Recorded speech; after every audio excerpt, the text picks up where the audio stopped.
Yeah, and so having all this in mind and knowing that elections are around the corner, as we finish up, can you tell us like what are the next steps um, for the citizens of Georgia, and are they actually ready for the next steps?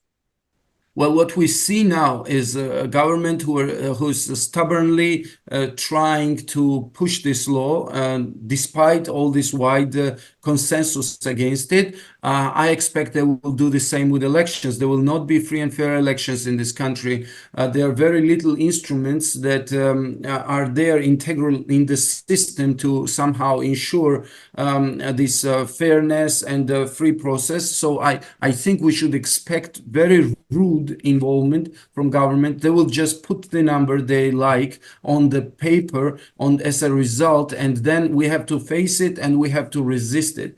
Whether we are ready to resist it or not right now, looking at hundreds of thousands of people in the street, I believe we are sufficiently strong and we have power, but we might not be sufficiently organized. And this is our weak point. I mean, there are numbers, but there is very poor organization. And we are kind of learning on our way, but do we have enough time? I don't know. I mean, we really need to work really hard as a society, political parties, civic groups, every small group that is organized in the country. We really need to work hard to somehow come together, have a consensus, what is wrong, where is evil, where is good, and where to direct our anger and our force, and what can be our strategies. Because when we decide to do something, we do it. The point is whether we come to the consensus to make a change.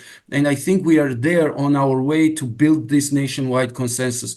If it's not done, then we definitely need to somehow rethink or our future for the next decade or maybe even more, because if we allow government to steal these elections, that means that we might be losing every next election, because for the past 12 years that the government is in power, our democratic structures and institutions got weaker and weaker and weaker. And with these elections stolen, we face maybe some of the institutions to disappear, and now it is NGOs who are targeted. If we lose that, I'm not sure we are left with much options for democracy in the future at all. So now it is really the decisive moment for us, and I think now we all understand it. The point is, are we ready to face it really and have a strategy of unification to target it? Yeah, so I would say, like, for us, we all know, like, unity planning and nonviolent discipline. I would say that in Georgia you have two, and you're missing the planning part. So that's definitely something to focus on in the upcoming days.